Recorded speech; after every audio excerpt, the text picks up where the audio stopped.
27 सितंबर 2024। बाबा के महावाक्य। मीठे बच्चे, याद की मेहनत तुम सबको करनी है। तुम अपने को आत्मा समझ मुझ बाप को याद करो तो मैं तुम्हें सब पापों से मुक्त कर दूंगा। प्रश्न: सर्व की सद्गति का स्थान कौन सा है जिसके महत्व का सारी दुनिया को पता चलेगा? उत्तर: आबू भूमि है सबकी सद्गति का स्थान। तुम ब्रह्मा कुमारीज के सामने ब्रैकेट में लिख सकते हो, यह सर्वोत्तम तीर्थ स्थान है। सारे दुनिया की सद्गति यहाँ से होनी है। सर्व का सद्गति दाता बाप और आदम ब्रह्मा यहाँ पर बैठकर सबकी सद्गति करते हैं। आदम अर्थात आदमी, वह देवता नहीं है, उसे भगवान भी नहीं कह सकते। ओम शांति। डबल ओम शांति, क्योंकि एक है बाप की, दूसरी है दादा की। दोनों की आत्मा है ना। वह है परम आत्मा, यह है आत्मा। वह भी लक्ष्य बतलाते हैं कि हम परम धाम के रहवासी हैं। दोनों ऐसे कहते हैं।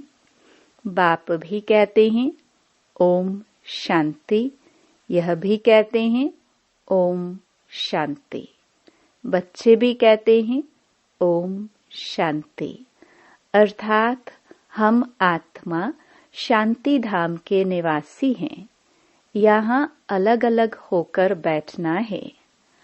अंग से अंग नहीं मिलना चाहिए, क्योंकि हर एक की अवस्था में, योग में रात दिन का फर्क है। कोई बहुत अच्छा याद करते हैं, कोई बिल्कुल याद नहीं करते। तो जो बिल्कुल याद नहीं करते वह है पाप आत्मा, तमो प्रधान, और जो याद करते हैं वह हो गए पुण्य आत्मा, सतो प्रधान। बहुत फर्क हो गया ना। घर में भल इकट्ठे रहते हैं, परंतु फर्क तो पड़ता है ना। इसलिए ही तो भागवत में आसुरी नाम गाए हुए हैं। इस समय की ही बात है। बाप बैठ बच्चों को समझाते हैं। यह है ईश्वरीय चरित्र। वो भक्ति मार्ग में गाते हैं। सतयुग में तो कुछ भी याद नहीं रहेगा, सब भूल जाएंगे। बाप अभी ही शिक्षा देते हैं। सतयुग में तो यह बिल्कुल भूल जाते हैं। फिर द्वापर से शास्त्र आदि बनाते हैं और कोशिश करते हैं राजयोग सिखलाने की, परंतु राजयोग तो सिखा न सके।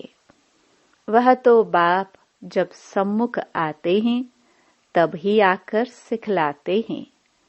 तुम जानते हो कैसे बाप राजयोग सिखलाते हैं। फिर 5000 वर्ष बाद आकर ऐसे ही कहेंगे, मीठे मीठे रूहानी बच्चों। ऐसे कभी भी कोई मनुष्य को कह न सके। न देवताएं देवताओं को कह सकते हैं। एक रूहानी बाप ही रूहानी बच्चों को कहते हैं, एक बार पाठ बजाया, फिर 5000 वर्ष के बाद पाठ बजाएंगे, क्योंकि फिर तुम सीधी उतरते हो ना। तुम्हारी बुद्धि में अब आदि मध्य अंत का राज है। जानते हो वह है शांति धाम अथवा परम धाम। हम आत्माएं भिन्न भिन्न धर्म की सब नंबरवार वहां रहती हैं, निराकारी दुनिया में। जैसे स्टार्स देखते हो ना, कैसे खड़े हैं, कुछ देखने में नहीं आता, ऊपर में कोई चीज नहीं है, ब्रह्म तत्व है। यहाँ तुम धरती पर खड़े हो, यह है कर्म क्षेत्र। यहाँ आकर शरीर लेकर कर्म करते हैं।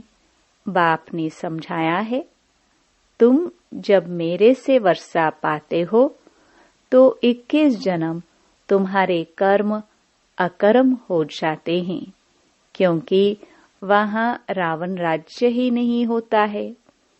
वह है ईश्वरीय राज्य जो अब ईश्वर स्थापन कर रहे हैं।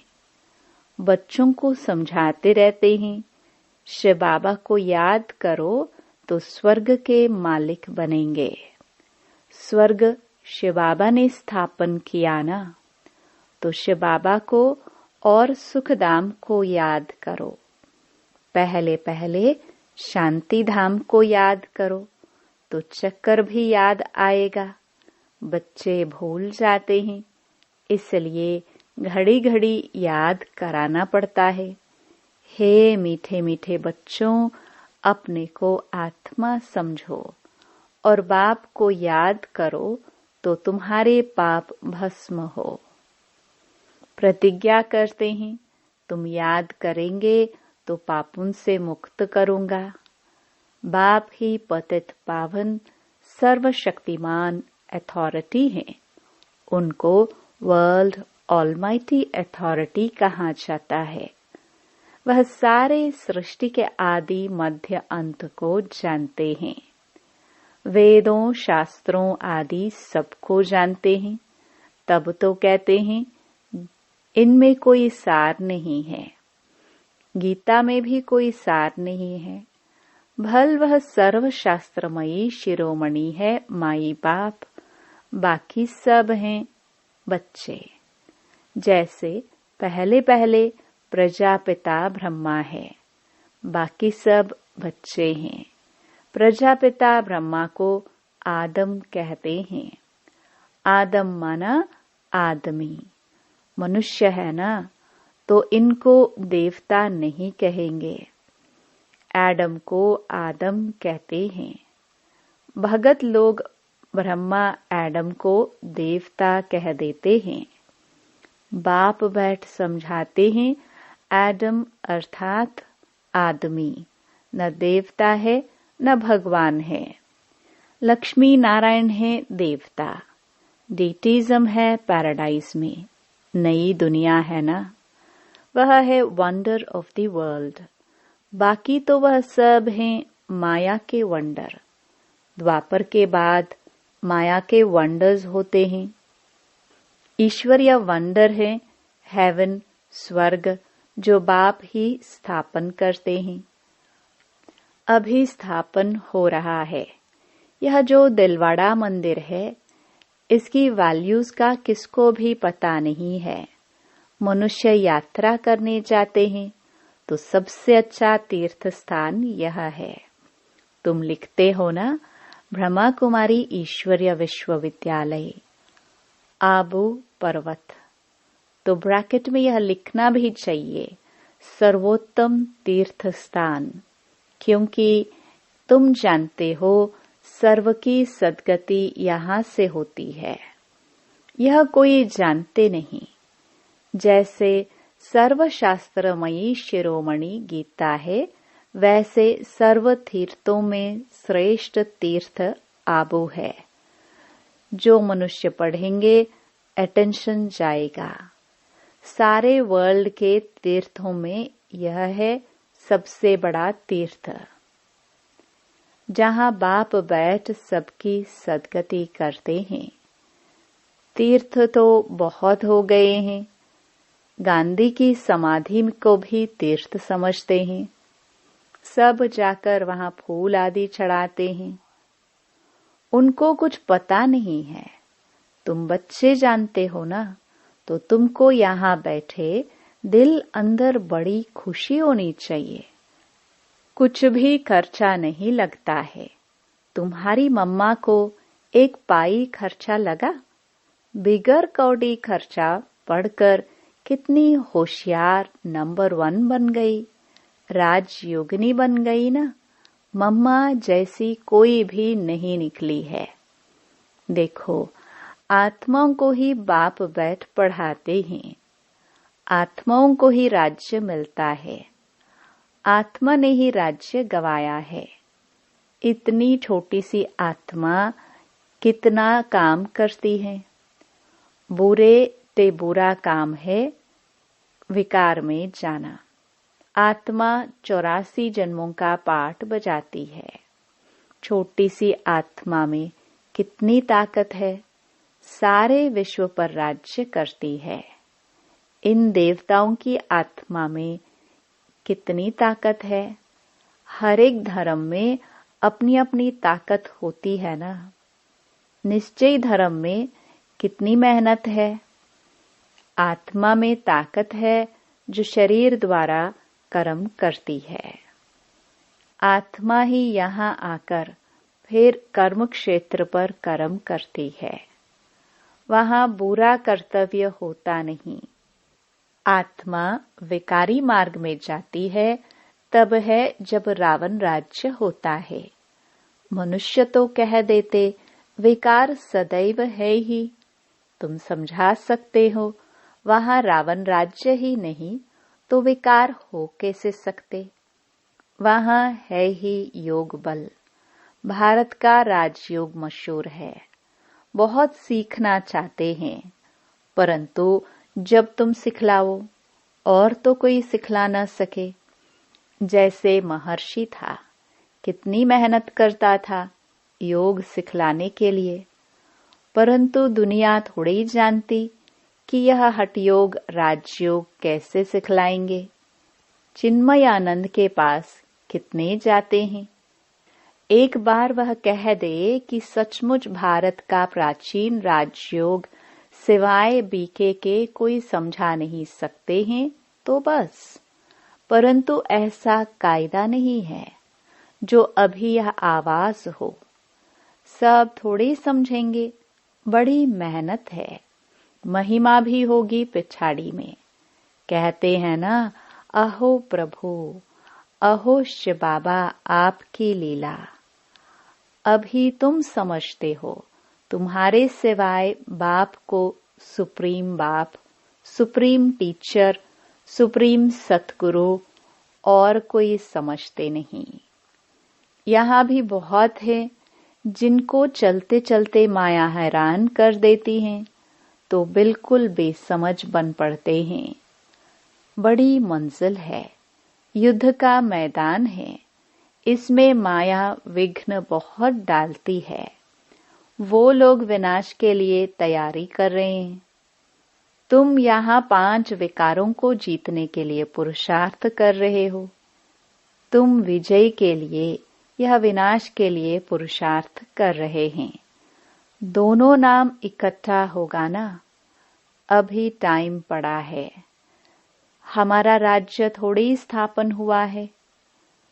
राजाए प्रजा अभी सब बनने हैं। तुम आधा कल्प के लिए बाप से वर्षा लेते हो, बाकी मोक्ष तो कोई को मिलता नहीं। वह लोग भल कहते हैं फलाने ने मोक्ष को पाया। मरने के बाद उनको थोड़े मालूम है कि यह गया। ऐसे ही गपोड़े मारते रहते हैं। तुम जानते हो जो शरीर छोड़ते हैं वह फिर दूसरा शरीर जरूर लेंगे। मोक्ष पा नहीं सकते। ऐसे नहीं कि बुदबुदा पानी में लीन हो जाता है। बाप कहते हैं यह शास्त्र आदि सब भक्ति मार्ग की सामग्री है। तुम बच्चे सम्मुख सुनते हो, गरम गरम हलवा खाते हो। सबसे जास्ती गरम हलवा कौन खाते हैं? ब्रह्मा, या तो बिल्कुल उनके बाजू में बैठे हैं। झट सुनते हैं और धारण करते हैं, फिर यही ऊंच पद पाते हैं। सूक्ष्म वतन में, वैकुंठ में इनका ही साक्षात्कार करते हैं। यहाँ भी उनको ही देखते हैं इन आंखों से। बाप पढ़ाते तो सबको है, बाकी है याद की मेहनत। याद में रहना जैसे तुमको डिफिकल्ट लगता है, वैसे इनको भी। इसमें कोई कृपा की बात नहीं। बाप कहते हैं, हमने लोन लिया है, उनका हिसाब किताब दे देंगे। बाकी याद का पुरुषार्थ तो इनको भी करना है। समझता भी हूँ, बाजू में बैठा है, बाप को हम याद करते फिर भी भूल जाता हूँ। सबसे जास्ती मेहनत इनको करनी पड़ती है। युद्ध के मैदान में जो महारथी पहलवान होते हैं, जैसे हनुमान का मिसाल है, तो उनकी ही माया ने परीक्षा ली, क्योंकि वह महावीर था। जितना जास्ती पहलवान उतना जास्ती माया परीक्षा लेती है। तूफान जास्ती आते हैं। बच्चे लिखते हैं, बाबा हमको ये होता है। बाबा कहते हैं, यह तो सब कुछ होगा। बाबा रोज बताते हैं, खबरदार रहना। लिखते हैं, बाबा माया बहुत तूफान लाती है। कोई कोई देह अभिमानी होते हैं तो बाबा को बतलाते नहीं। तुम अभी बहुत अक्लमंद बनते हो। आत्मा पवित्र होने से फिर शरीर भी पवित्र मिलता है। आत्मा कितनी चमत्कारी हो जाती है। पहले तो गरीब ही उठाते हैं। बाप भी गरीब निवास गाया हुआ है। बाकी तो वो लोग देरी से आएंगे। तुम समझते हो, जब कोई भाई बहन नहीं बने हैं तो भाई भाई कैसे बनेंगे। प्रजापिता ब्रह्मा की संतान तो भाई बहन ठहरे ना। फिर बाप समझाते हैं, भाई भाई समझो। यह है पिछाड़ी का संबंध। फिर ऊपर में भाइयों से जाकर मिलेंगे। फिर सतयुग में नया संबंध शुरू होगा। वहां पर साला, चाचा, मामा आदि बहुत संबंध नहीं होते। संबंध बहुत हल्का होता है, फिर बढ़ता जाता है। अब तो बाप कहते हैं, भाई बहन भी नहीं, भाई भाई समझना है। नाम रूप से भी निकल जाना है। बाप भाइयों आत्माओं को ही पढ़ाते हैं। प्रजापिता ब्रह्मा है, तब भाई बहन है ना। श्री कृष्ण तो खुद ही बच्चा है, वह कैसे भाई भाई बनाएंगे। गीता में भी यह बातें नहीं है। यह है बिल्कुल न्यारा ज्ञान। ड्रामा में सब नोंद है। 1 सेकंड का पाठ न चले दूसरे सेकंड से। कितने मास, कितने घंटे, कितने दिन पास होने हैं। फिर 5000 वर्ष के बाद ऐसे ही पास होंगे। कम बुद्धि वाले तो इतनी धारणा कर न सके। इसलिए बाप कहते हैं, यह तो बहुत सहज है। अपने को आत्मा समझो। बेहद के बाप को याद करो। पुरानी दुनिया का विनाश भी होना है। बाप कहते हैं, मैं आता ही तब हूँ जबकि संगम है। तुम ही देवी देवता थे, यह जानते हो। जब इनका राज्य था तब और कोई धर्म नहीं था। अभी तो इन्हों का राज्य है नहीं। अच्छा, मीठे मीठे सिखिलदे बच्चों प्रति माता पिता बाप दादा का याद प्यार और गुड मॉर्निंग। रूहानी बाप की रूहानी बच्चों को नमस्ते। धारणा के लिए मुख्य सार। पहला, अब पिछाड़ी का समय है, वापस घर चलना है। इसलिए अपनी बुद्धि नाम रूप से निकाल देनी है। हम आत्मा भाई भाई हैं, यह अभ्यास करना है। देह अभिमान में नहीं आना है। दूसरा, हर एक की अवस्था और योग में रात दिन का फर्क है, इसलिए अलग अलग होकर बैठना है, अंग अंग से न लगे। पुण्य आत्मा बनने के लिए याद की मेहनत करनी है। वरदान। बाप के प्यार में अपनी मूल कमजोरी कुर्बान करने वाले ज्ञानी तू आत्मा भव। बाप दादा देखते हैं, अभी तक 5 ही विकारों के व्यर्थ संकल्प मेजॉरिटी के चलते हैं। ज्ञानी आत्माओं में भी कभी कभी अपने गुण व विशेषता का अभिमान आ जाता है। हर एक अपनी मूल कमजोरी व मूल संस्कार को जानता भी है। उस कमजोरी को बाप के प्यार में कुर्बान कर देना, यही प्यार का सबूत है।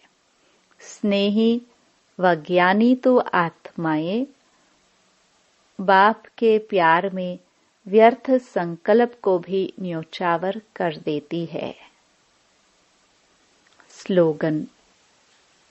स्वमान की सीट पर स्थित रह सर्व को सम्मान देने वाले माननीय आत्मा बनो। ओम शांति।